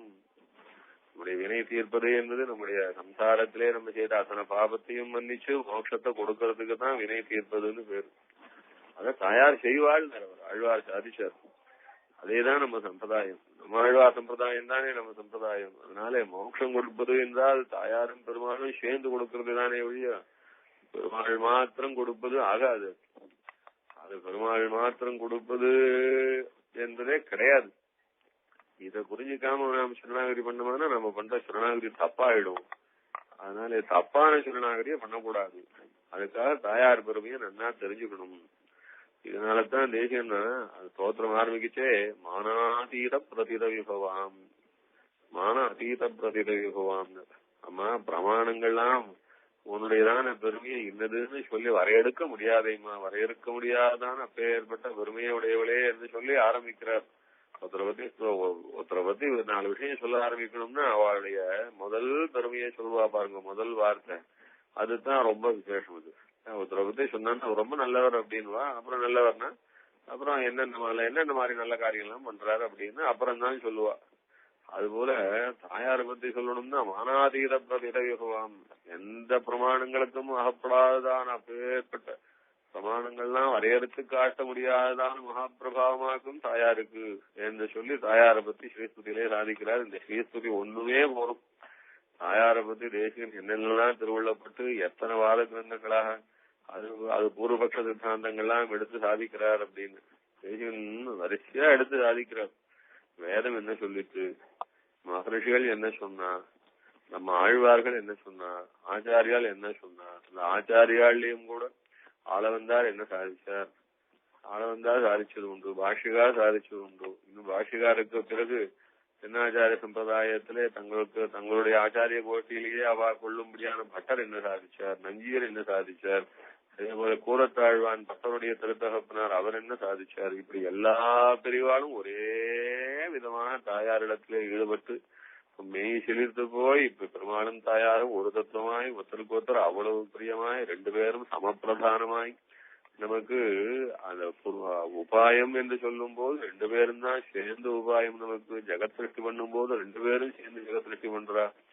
அதே போல மோட்சம் கொடுக்கும் போதும் 2 பேரும் தான் மோட்சம் கொடுப்பா என்று இந்த விஷயத்தை சொல்லி தரதுல தேசிகன் பட்டபாடு கொஞ்சம் நெஞ்சம் இல்ல. இந்த இடத்துலதான் தேசிகன் ரொம்ப வருத்தப்பட்டு ஒரு வார்த்தை சாதிக்கிறார். தர்க்க பாண்டியத்தினாலே எதையும் சாதிக்க வல்லோமாயிருக்க செய்தே இரே நாம் பிரமாண சரணராய் போவது. அப்படி தேவகுஷ்யமான விஷயங்களிலே விருதா நிர்பந்தம் பண்ணலாகாது. தர்க்க பாண்டியத்தினாலே எதையும் சாதிக்க கிருஷானத்தான் ததக்கேஜிது அகிருஷான் தத்த குருவத்தே. சின்ன விஷயத்தை ரொம்ப பெருசுபடுத்துறதுக்கும் முடியும், ரொம்ப பெரிய விஷயத்த ஒண்ணுமே இல்ல, அது எதுவுமே இல்ல அப்படின்னு சொல்லி அதை நெக்லெக்ட் பண்றதுக்கும் முடியும். அந்த அளவுக்கு 1000 பேர் என்ன 1,00,000 பேர் பிரமிக்கிற மாதிரி வாதம் பண்றதுக்கு தெரியும். அது தருக்க பாண்டியத்தினாலே எதையும் சாதிக்க வல்லோமாயிருக்க செய்தே இதே. நம்ம வாதம்னு பண்ணவானா பிரம்மமே கிடையாதுன்னு கூட வாதம் பண்றதுக்கு தயார். அந்த மாதிரியான வாதம் பண்ணி விடலாம். வாதம் தான் ஜெயிக்குமே ஒழிய தத்துவம் அதனாலே ஸ்தாபிச்சதுதான் ஆயிடாது. தத்துவத்தை மறைக்கிறதுக்கு எதிர்வாதம் பண்றதுக்கு முடியும். ஆனா அதுவா நமக்கு வேணும்னு கேட்கிறார் தேசியம். தருக்க பாண்டியத்தினாலே எதையும் சாதிக்க வல்லோமா இருக்க செய்தே நாம் பிரமாண சரணராய் போருவது. அதனால தாயாருக்கு அங்கங்க உபாயத்திலே அன்வயம் கிடையாது. தாயார் நமக்கு மோட்சோபாயம் அப்படின்னு சாதிக்கணும்னா உங்களோட சேர்ந்து சாதிக்கிறதுக்கு எனக்கு தெரியாதானே. ஆனா தத்துவம் இதுதானே விஷயம். தத்துவம் இப்படி இருக்குச்சு, அதை மாற்றி சொல்லுவானே. அதான் தேசிகன் சாதிக்கிற தேவகுஷ்யமான விஷயங்களே விருதா நிர்பந்தம் பண்ணலாகாது. சும்மா கேட்டுன்ற கூடாது. அது எப்படி 2 தத்துவமா, அப்ப 2 பரபிரம்மமா, அப்ப 2 பரதத்துவமா, 2 சர்வேஸ்வராளா, நம்ம மோட்சோபாயம் 2ஆ, இது ரெட்டையா போயிட்டு இருக்கு. ஒரு இடத்துல கூட சொல்லலையே 2 உபாயம் 2 மோட்சோபாயம் 2 பரதத்துவம்னு வேதத்துல எங்க சொல்லிருக்கு. இப்படின்னு வெறுமை விருதா நிர்பந்தம் பண்ணிட்டு போகக்கூடாது. அவ எப்படி அத்வந்தம் துவந்தம் வந்தாமையமாக ஆச்சாரியம் உங்க ஆச்சாரியாலும் என்ன சொல்லியிருக்காரு, அத்வந்தம் துவந்தம் அது ரெட்டதான் ஆனா ஒத்ததான். அதுன்னு அது ரெட்டதான் அது ஒத்ததான் அப்படின்னா அது தத்துவம் பரமாத்ம ஸ்வரூபம்னு பார்த்தா 2 பரமாத்ம ஸ்வரூபம் தான். ஆனா 2 பேரும் பின்னி பிணைஞ்சு ஒரே அபிப்பிராயத்தினாலையும் 2 பேரும் ஒருத்தருக்கு ஈடுபட்டு இருக்கிறதுனாலையும் 2 பேரும் ஒரு அம்சத்தினாலையும் மாறுபட்டு நினைக்காதனாலையும் அது 2 பேரும் சேர்ந்து ஒரே தத்துவமாய் இருந்து லோகத்தை நடத்துறான்னு சொல்லலாம் இருக்கிறதுனாலையும் அதுலயும் பதிப்பிரதானமாக தாயார் பெருமாளுக்கு எல்லா பிராதானத்தையும் ஆசைப்பட்டு அந்த பெருமாளே பிரதானம் பாவிக்கிறதுனாலையும் அதே தான் வேதமெல்லாம் பாவிச்சு பெருமாள் ஜெகத்காரணம்னு சொல்றதே ஒழிய அந்த ஜெகத்காரணம்னு சொல்லச்சே ஜெகத்துக்கு காரணமா இருக்கக்கூடியதான தத்துவம் 2 பேரும் சேர்ந்தேதானே.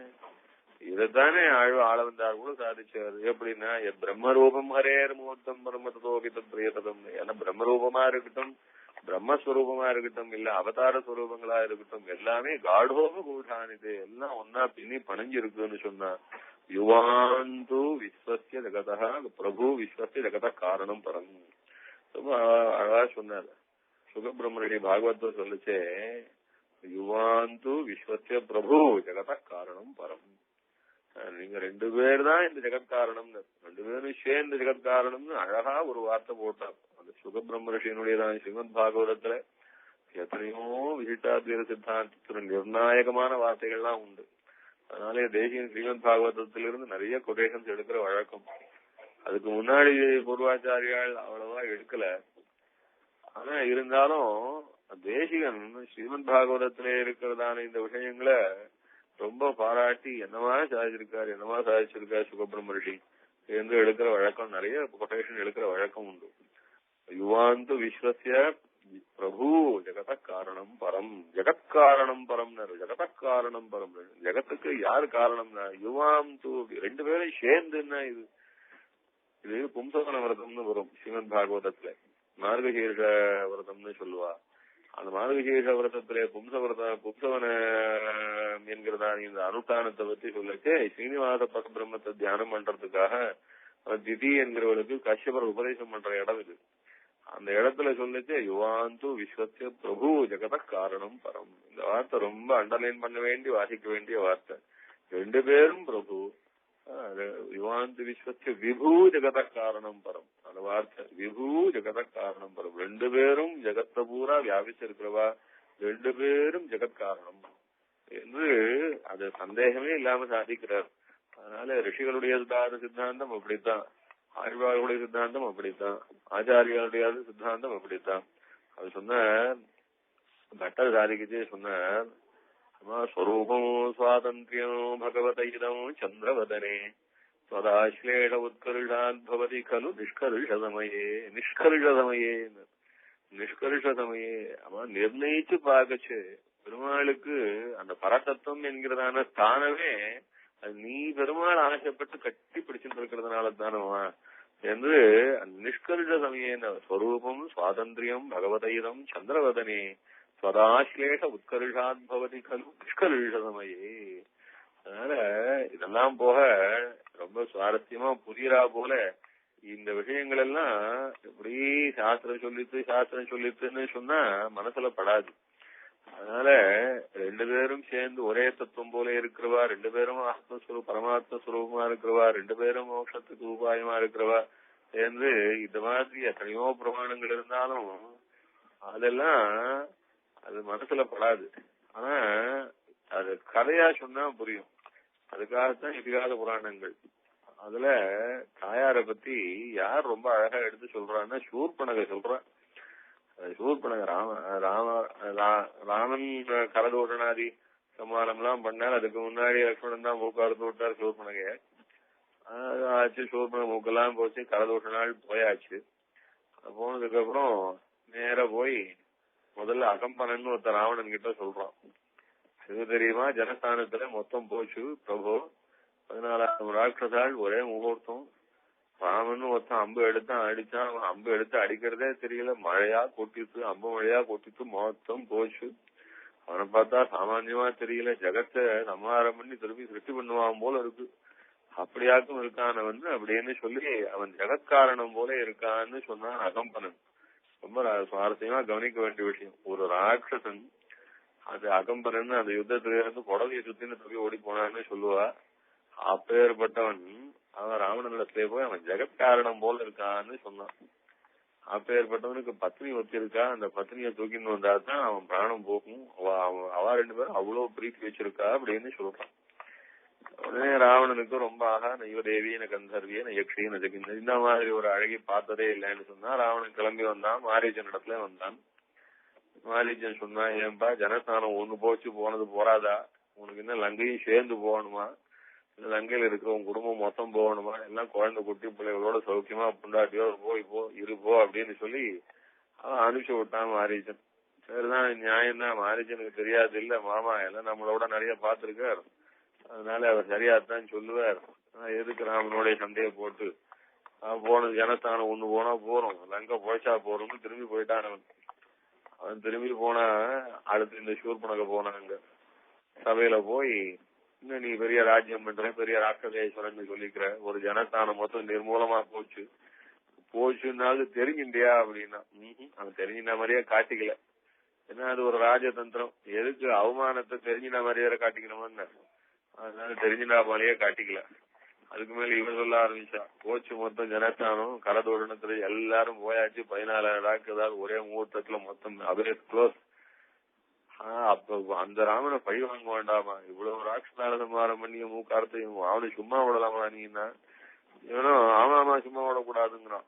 ஆனா இருந்தாலும் இவன் தயாரா இல்ல கிளம்பி போறதுக்கு. ஏற்கனவே நியூஸ் வந்துடுத்த, அதான் மாதிரி சொல்லிவிட்டான். அப்படி இருக்க அப்படி இவனை கிளப்புறதுக்கு என்ன வழின்னு பார்த்தா, இந்த ராவணனே கிளப்புறதுக்கு என்ன வழின்னு பார்த்தா, என்ன வழி அப்படின்னா ரொம்ப ஆச்சரியமா சொன்னான். எஸ்ய சீதா பவேத் பாரியா எம் ச கிருஷ்ணா பரிஷ்வஜேத் அதிஜீவேத் சர்வேஷு லோகேஷ்வபி புரந்தராத். அவனுக்கு ஒரு ஆம்பியா இருக்கா, ஆமா இந்த ஆம்பியா இருக்கான்றதுன்னா ஏற்கனவே அகமரம் சொல்லிவிட்டான். ரொம்ப அழகா இருக்கா, எந்த தேவலோகத்துல யக்ஷலோகத்துல கந்தர்வலோகத்துல கிண்ணரலோகம் இந்த மாதிரியான அழகே கிடையாது. இதுவும் தான் ஏற்கனவே கேட்டுவிட்டான். ஆனா அதனால ராவணன் ரொம்ப காட்டின மாதிரியும் சொல்லல, காட்டிக்கல, தெரிஞ்சின மாதிரியும் காட்டிக்கல, ஆனா அதுக்காக மறுத்து சொல்லல. அதனால அப்ப ஏற்பட்டவளை தூக்கின்னு வந்தா அவனுக்கு சந்தோஷமா இருக்கும் அப்படின்னு அதுக்கெல்லாம் ராவணன் அசையல. அடுத்தது ஒரு பாயிண்ட் போட்டா, எஸ்ய சீதா பவேத் பாரியா எம் ச கிருஷ்ணா பரிஷ்வஜேத். அப்பா ராவணன் சொல்றேன், ஏதோ பொண்ணு அழகான பொண்ணுன்னு நீ தூக்கின்னு வருவ, அதெல்லாம் வாஸ்தவம் தான். ஆனா இந்த பொண்ணு அந்த மாதிரி இல்லப்பா, இது ரொம்ப விசேஷம். இவ மாத்திரம் எந்த புருஷனை பார்த்து சிரிச்சு கட்டிக்கிறாளோ அந்த புருஷன் இருக்கானே அதுக்கப்புறம் சாகவே மாட்டான். அதிதியே சர்வேஷு லோகேஷ்வபி புரந்தராத்து.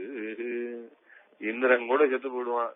ஆனா இந்த சீதை எந்த புருஷனை கட்டிக்கிறாளோ அந்த புருஷன் சாகவே மாட்டான். அந்த மாதிரியாக்கும் சீதை தெரியுமா அப்படின்னு சொல்லி கிளப்பி விட்டான். அதுதான் அவனுக்கு இது சாகாம இருக்கிறதுக்காக 10,000 வருஷம் தலையை வெட்டி தபசு பண்ண அந்த பிரம்ம நம்மளை ஏமாத்திட்டு போட்டார். அப்படி இருக்கச்ச இவ்வளவு தூரம் கஷ்டம், அன்ன ஆகாரம் இல்லாம மூச்சு அடைக்கிண்டு நெருப்பை சுத்தி போட்டு வச்சுண்டு நடுவுல வேக நின்று 10,000 வருஷம் தலையை வெட்டி தபசு பண்ணா கூட கிடைக்காதுதானே இந்த சாகாமை என்கிறதானே இந்த ஒரு பெரிய அதிர்ஷ்டம்.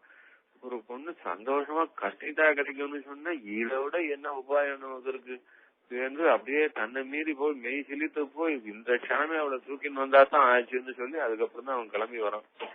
இத வால்மீகி அந்த சூர்பனகை என்னமா சொல்லிவிட்டா, தாயாரை பத்தி எப்படியா சொல்லிவிட்டான்னு சந்தோஷப்பட்டு இந்த வாக்கியத்தை சொல்றாரு பாருங்க.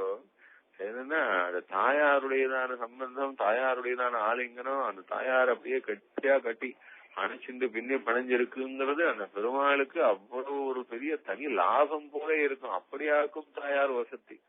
ஆனா அப்பேற்பட்ட தாயார் தனக்கு தன்னுடைய ஆத்மாவானது நிலைக்கிறதா, ஆத்மாவுக்கு ஆனந்தம்னு சொன்னா அது ஆத்மாவுக்கு நிலைப்பும் ஆனந்தமும் எல்லாம் இப்பேற்பட்ட கல்யாண குணாளன் இல்லையா பெருமாள்.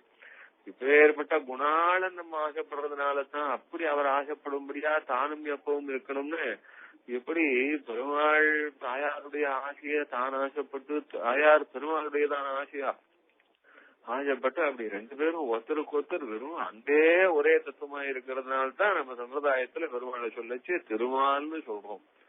திருமால்னு சொன்னா திருவின்மால்னு ஒரு அர்த்தம் இருக்கு. திருவின்மால்னு சொன்னா பிராட்டினுடையதான அத்தனாசியும் சேர்ந்து ஒரே தத்துவம். இல்லைன்னா திருமால், திருவிடம் மால் கொண்டவர். அப்படி பிராட்டினிடத்துல அவ்வளவு ஆசை வச்சிருக்கிறவர். ஒரே சப்தத்தினாலேயே தாயார் பெருமாளிடத்திலே வச்சிருக்கிற அத்தனாசியும் சேர்த்தும், அதே சப்தத்தினாலேயே பெருமாள் தாயாரிடம் வச்சிருக்கிற அத்தனை ஆசையும் சேர்த்து ஒரே பதத்தினாலே திருமால்னு சொல்லும்படியாக ரெண்டு பேரையும் சேர்த்து ஒரே தத்துவமாக. அப்படி இதுதான் இந்த தத்துவம் எதுக்காகன்னு சொன்னா அந்த உபாயம்னு அனுஷ்டிக்கச்சே அந்த பிரபத்திங்கிறதான அனுஷ்டானம் சாஸ்திரத்துல சொல்லிருக்கச்சே அந்த பிரபத்தி அனுஷ்டானமானது சரியா இருக்கணும்னா அது ரெண்டு தத்துவம் சேர்ந்து ஒன்னா சங்கல்பிக்கிறா இந்த ஜீவாத்மாவுக்கு மோட்சம் சேர்ந்து சங்கல்பிக்கிறா, அப்பதான் மோட்சம். என்ன விஷயம்னா அவ ரெண்டு பேரும் என்னைக்கும் சேர்ந்து இருக்கவாதான், அவ என்னைக்கும் ரொம்ப பரஸ்பரமானவாதான். ஆனா மகிழ்ந்தீர்களுக்கு அறியலாக மாதவன் என்பதோர் அன்பு தன்மைன்னு ஆண்டாள். பெருமாள்னு சொன்ன சத்தியம் ஞானம் அனந்தம் பிரம்மன்னு சொல்லணுமா, இல்லன்னா சர்வ வியாப்திய உடையவன்னு சொல்லணுமா, இப்படி என்னவா சொல்லலாம்னா என்னவானா சொல்லுங்க. ஆனா இருந்தாலும் மாதவன் என்பதோர் அன்புன்னு சொன்னாதான் பரதத்துவத்தை சரியா சொன்ன மாதிரி லட்சணம். அதுதான் லட்சணம். பிரம்மத்துக்கு எது லட்சணம்னா மாதவன் என்பதோர் அன்பு மற்றிருந்தீர்களுக்கு அறியல் ஆகா. இது மற்றவாளுக்கெல்லாம் புரியாது. அப்படின்னு மற்றவாளுக்கெல்லாம் புரியாது. பெருமாள் அவர் தானே தத்துவமா இருக்கணும் அப்படின்னு நினைச்சுப்பா. அதனால பெருமாள் தான் தத்துவமா இருக்கணும், தாயார்னா பெருமாளுக்கு ஆம்பியா மாத்திரம்தான் அப்படின்னு நினைச்சுக்க கூடாது. மாதவன் என்பதோர் அன்பு தன்னை. பெருமாள் மொத்தம் அப்படியே பிரேமஸ்வரூபமானவன். அவ்வளவு பிரேமஸ்வரூபமா இருக்கிறவனுக்கு அதே போல அதே அளவு அப்படியே சர்வ வியாபியா இருந்த பிரேமஸ்வரூபமா இருக்கிற தாயார் தான் பெருமாளுக்கு பொருத்தமான ரொம்ப ஒத்தா போல் இருக்கக்கூடிய ரொம்ப திட்டமான பிரியமான ஒரு வஸ்துவா இருக்க முடியும். அதனால திரவியம்னா எப்படி இருக்கணும்னா ரெண்டும் எல்லாத்தினாலும் சமமா இருக்கணும். அது ஸ்வரூபத்தினாலையும் சமமா இருக்கணும், அனுகிரகம் பண்றதுனாலயும் சமமா இருக்கணும், ஜெகத் காரணத்தினாலையும் சமமா இருக்கணும். இதனால இந்த பல காரணங்களினாலே அப்ப ரெண்டு பேர்னு சொன்ன ரெண்டு பேருக்கு கூட ஆத்ம சமர்ப்பணம்னு பண்ணுவாளா? ஒருத்தருக்கு தானே ஆத்ம சமர்ப்பணம் பண்ணணும். அதுதானே உபாயம்னா அது அக்னா விஷ்ணு பிரவர்த்திகளுக்கு போலேன்னு ஆத்துல தம்பதிகள் வரானு மாத்துக்கு வரா அப்படின்னா ரெண்டு பேர் வாங்கோ சாப்பிடுங்கோ அப்படின்னு ரெண்டு பேரையும் கூப்பிட்டு சாப்பிடுங்கோன்னு சொல்லுவாளா? இல்லன்னா அவரை மாத்திரம் பார்த்து நீங்க சாப்பிடுங்கோ அப்படின்னா மாமி சாப்பிட வேண்டாம்னு அர்த்தமா? இல்லன்னா மாமியை பார்த்து மாமி நீங்க சாப்பிடுவாங்கோ அப்படின்னா அப்ப மாமாவுக்கு சாதம் போடக்கூடாதுன்னு சொல்ற மாதிரி ஆயிடும் இல்லையோ? அப்போ ரெண்டு பேரையும் சேர்த்து வாங்க சாப்பிடுங்க. ரெண்டு பேரையும் கௌரவப்படுத்தினா தான் ரெண்டு பேருக்குமே திருப்தி. ஏன்னா ஒருத்தருக்கு மாத்திரம் சாதம் போட்டான்னா அது ஒருத்தர், அப்ப இன்னொருத்தருக்கு சாதம் போடலைன்னா சாப்பிட்டவருக்கு என்ன தோணும்னா, ஐயோ நம்மோட வந்தாலே இவளுக்கு சாதம் போட மாட்டேங்கிறாளேன்னு தோணும். இல்ல அவளுக்கு சாதம் போட்டான்னா அவளுக்கு என்ன தோணும்னா, நாம என்ன சாப்பிடறதுக்கு, நாம தனியா சாப்பிடணும்னு வந்தோம், இவரும் தான் சேர்த்து சாப்பிடும், அவருக்கு சாதம் போடலையேன்னு தோணும். அதனால எந்த ஹவிச சமர்ப்பிக்கச்சே அக்னா விஷ்ணு பிரபதிகளுக்கு போலே அப்படின்னு அக்னியும் விஷ்ணுவும் ரெண்டு பேரும் சேர்ந்து ஒரு மந்திரத்துக்கு தேவத்தை அந்த யாகத்துல அவ ரெண்டு பேருக்கும் சேர்ந்து சமர்ப்பிக்கணும். அக்னி இந்த ஹவிச போடணும்னு சொன்னா அது அக்னிக்கும் விஷ்ணுவுக்கும் சேர்த்து கொடுத்தா அது ரெண்டு பேரும் சேர்ந்து எடுத்துக்கோங்கன்னு சொன்னா தானே திருப்தி. அதுல நீ மாத்திரம் அக்னிக்கு மாத்திரம்னு போட்டான்னா விஷ்ணுவுக்கு, அக்னிக்கு மாத்திரம் போட்டான்னா யாருக்கு முதல்ல வருத்தமா இருக்கும்னா விஷ்ணுவுக்கு இல்ல அக்னிக்கே வருத்தமா இருக்கும். நம்ம ரெண்டு பேருக்கும் சேர்ந்து தர வேண்டிய இடத்துல நமக்கு மாத்திரம் கொடுக்கறாளேன்னு. அது போல பெருமாளுக்கு மாத்திரம்னு ஆத்ம ஹவிச சமர்ப்பணம் பண்ணினா அப்போ அந்த பெருமாள் மாத்திரம் ரெண்டு பேரும் சேர்ந்து வேண்டாமா, ஒருத்தருக்கு ஒருத்தர் ரெண்டு பேரும் நமக்கு நம்ம மதிச்சான்னு நினைச்சுக்க வேண்டாமா. அதனால ஆத்மஹா சமர்ப்பணமும் ரெண்டு பேருக்கும், அந்த ரெண்டு பேருக்கும் சமர்ப்பிக்கச்சு பிரார்த்தனையும் ரெண்டு பேருக்கும். என்னன்னா ரெண்டு பேரும் சேர்ந்து இந்த ஆத்மாவை ரட்சிக்கணும்னு பிரார்த்திக்க வேண்டியது ரெண்டு பேருக்கும். அதுக்கு மேலே கிடைக்கக்கூடியதான மோட்சம் என்கிற புருஷார்த்தம் அதுவும் ரெண்டு பேரும் சேர்ந்து கொடுக்கணும். அதனால இதுல ரெண்டு பிரிவே கிடையாது. இதத்தான் ஈடு ஆரம்பத்திலேயே பிரவேசத்துல சொன்னா ஆசிரியன வேலையோடு போக வேலையோடு வாசியற ஒரு மிதுனமே உத்தேசம்னு ஈட்டிலேயே ஆரம்பத்துல சொல்லி வச்சாலே, அப்படி இருக்க எதற்கு பிரிச்சு பார்க்கணும்? ஆசிரியன வேலையோடு போக வேலையோடு வாசியறன்னு, வாசியறன்னு வித்தியாசமே இல்லாம ஒரு மிதுனமே உத்தேசம். அவ ரெண்டு பேரும் சேர்ந்துதான் நமக்கு எல்லாத்தினாலும் பிரதானம்னு இவ்வளவு தேசிகன் அதை எடுத்து எடுத்து எடுத்து எடுத்து சித்தோபாய சோதனாதிகாரம்னு ரகசியத்திர சாரத்துல வரும், இல்ல ஸ்ரீமத் சப்த விசாரம்னு வரும், துவயத்துல வரும், இல்ல இந்த ஸ்தோத்திர பாஷ்யத்துல வியாக்கியானத்துல சதுஸ்லோகி விபாஷ்யத்துல இப்படி பல இடங்கள்ல சொல்லிட்டு தாயாருடையதான பெருமைய குறைக்காம தெரிஞ்சுக்கணும். இப்படி குறைச்சு தெரிஞ்சுட்டோம்னா நம்ம பட்ட தப்பு, மகா தப்பு. அது அது பெருமாளுக்கு பிரீத்தி ஆகாது. அது ஸ்ரீசூக்தத்துல சொல்லி முடிக்கிறேன். ஸ்ரீசூக்தத்துல ஒரு விஷயம், முதல் ஸ்ரீசூக்தம்னா தாயாரை பத்தி என்று சொல்றது. அது தாயாரை பத்தின்னு சொல்லச்சே அது ஆரம்பம் எப்படி இருக்குன்னு, ஹிரண்யவன் நாம் ஹிரணியும் சுபர்ணரஜ பஸ்கஜான் சந்திராம் ஹிரண்யம் லட்சுமியும் ஜாதவேதோ மகாவஹ அப்படின்னு. ஜாதவேதோ மகாவஹ சர்வஜனான பெருமாளே நீர் எனக்கு தாயாரை கொண்டு வந்து தர வேணும்னு ஆரம்பிக்கிறது ஸ்ரீசூக்தம். ஸ்ரீசூக்தம்னா தாயார் இடத்துல தானே பிரார்த்தனை ஆரம்பிக்கணும். பிரார்த்தனை அப்படி ஆரம்பிக்காது, பெருமாள் இடத்துலதான் பிரார்த்தனை ஆரம்பிக்கிறது ஸ்ரீசூக்தம். தாயாரை நீர் கொண்டு வந்து தர வேணும்னு. ஏன்னா பெருமாள் ஆசைப்பட்டாதான், பெருமாள் நம்மள ஆசைப்பட்டா தாயார், பெருமாள் ஆசைப்படுற வசுவா இருக்கானேன்னு தாயார் வந்துருவா.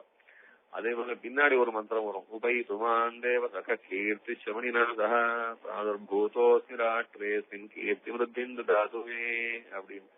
அப்படி தாயார் இடத்துல கேட்கறது, அம்மா எனக்கு என்னிடத்துல பெருமாள் வரணும்மா, பெருமாள் எப்படி வரணும், உன்னுடைய அனுகிரகத்தினால பெருமாள் என்கிட்ட வரணும்னு கேட்கறது.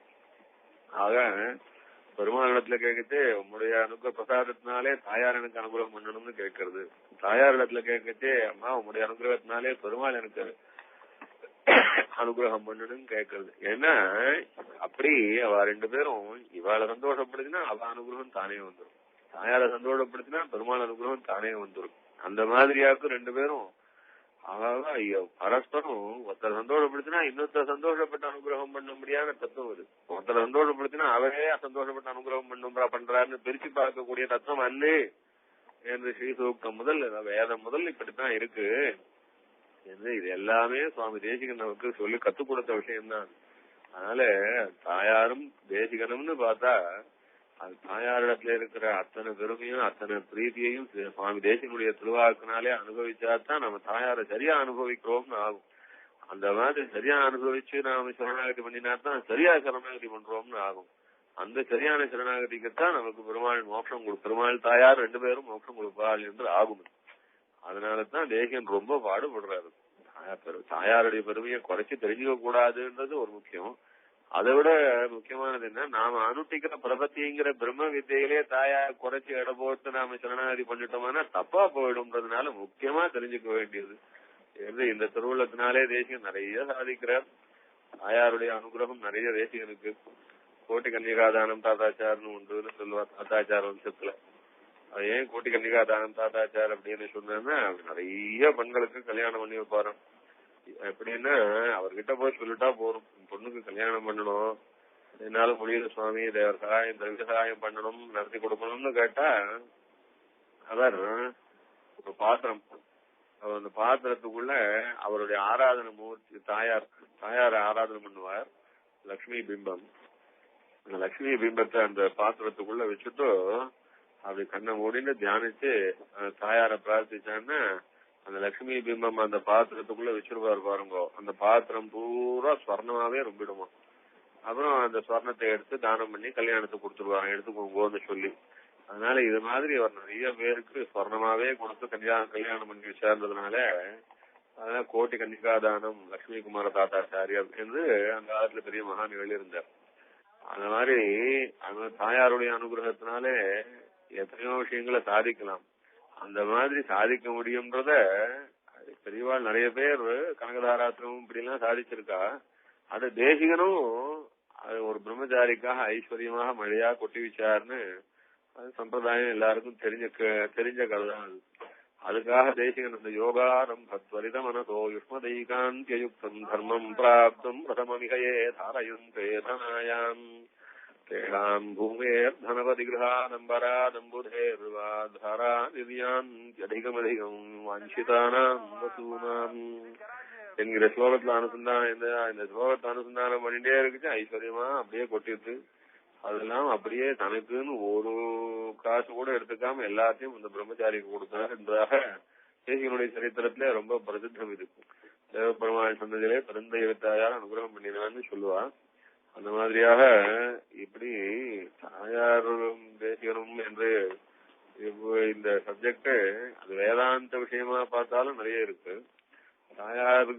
தாயார் தேசிகனுக்கு அனுகிரகம் பண்ணார் அப்படின்னு பிரத்யட்சமான சில கதைகளினாலையும் தாயார் தேசிகனிடத்துல எவ்வளவு பிரியமா இருந்தா, அதையும் போக தாயாரே தேசிகனுக்கு சாட்சாத் பெருமாள் கொடுத்த டைட்டில காட்டிலும் வேதாந்தாச்சாரியர் டைட்டில காட்டிலும் ரொம்ப இன்னும் பெருமையோட சர்வதந்திர சுதந்திரா என்று அப்படி விசேஷமான டைட்டில் கொடுத்தது மாத்திரம் இல்ல, அப்புறம் பின்னால சுவாமி தேசிகனுடையதான அவதார சமாப்திக்கு அப்புறம் சுவாமி தேசிகனுடையதான அந்த அர்ச்சாவதார பிம்பம் எனக்கு எதிரையே இருக்கணும்னு ஸ்ரீரங்கத்துல ரங்கநாயகி தாயார் சன்னதிக்கு எதிரையே பிரதிஷ்டை பண்ண சொன்னார். குமார வரதாச்சார தான் பிரதிஷ்டை பண்ணார், சுவாமியினுடைய குமாரர் தான் தேசிகனை பிரதிஷ்டை பண்ணார் ஸ்ரீரங்கத்துல. இப்பவும் சேவிக்கலாம். தாயார் சன்னதிக்கு எதிர தாயாரே கேட்டு பிரதிஷ்டை பண்ணதுன்னு சொல்லுவா. தாயாரே ஆக்ஞாபிச்சு பிரதிஷ்டை பண்ண விக்கிரகம்னு சொல்லுவா. தாயாரே ஆக்ஞாபிச்சு பிரதிஷ்டை பண்ணும் போது தன் சன்னதிக்கு எதிரையே தேசிகன் இருக்கணும்னு தாயார் ஆக்ஞாபிச்சாலாம். அதனாலதான் அங்க தேசிகன் சன்னதி பிரதிஷ்டையாயிருக்கு என்று அப்படி சொல்றது உண்டு. இது போல தாயார் தேசிகனிடத்திலே காட்டினப்ப அவ்வளவு ஆசையும் தேசிகன் தாயாரிடத்திலே காட்டினதான அத்தனை அந்த பக்தியும் அந்த விசுவாசமும் அதுக்காக தாயாருடைய பெருமைய உண்மையா லோகத்திலே நம்ம சிஷ்யாளுக்கு பிரபத்தி சம்பிரதாயத்திலே மாறாம காட்டி கொடுக்கணும்னு தேசிகன் பட்ட பிரயாசமும் அதுதான் ரொம்ப விசேஷமா கிரந்தங்களே சேவிக்கிறோம். நம்ம பெரியவாள் நமக்கு இதெல்லாம் தொலைக்காம மறைக்காம குறைக்காம நம்மிடம் இன்னி வரைக்கும் நமக்கு கிடைக்கும்படியா கொடுத்திருக்கா பாருங்க. அதுதான் நம்முடைய சம்பிரதாயத்திலே நமக்கு கிடைச்சிருக்கிற ஒரு பெரிய ஐஸ்வர்யம் இது. இன்னைக்கு தேசிகனும் தாயாரும் என்கிறதான இந்த விஷயத்துல தேசிகன் தாயாரிடத்திலே காட்டின பக்தி விசுவாசம் எல்லாத்தையும் இன்னைக்கு அப்படியே ஸ்மரிச்சுண்டு தாயார் தேசிகனுக்கு பண்ண அனுகிரகங்கள் எல்லாம் நினைச்சுண்டு இந்த உபன்யாசத்தை நாம் இன்னைக்கு முடிச்சுக்கிறோம். கவிதார்க்கிய சிம்மாய கல்யாண குணசாலினே ஸ்ரீமதே வெங்கடேசாய வேதாந்த குரவே நமः. இவ்வளவு தூரம் பெரியவாள் சொன்னது சுவாமி சாட்சியது எனக்கு ரொம்ப ஆச்சரியம், ரொம்ப இதுவா இருந்தது. சரி, ஆட்டம் பார்க்கலாம்.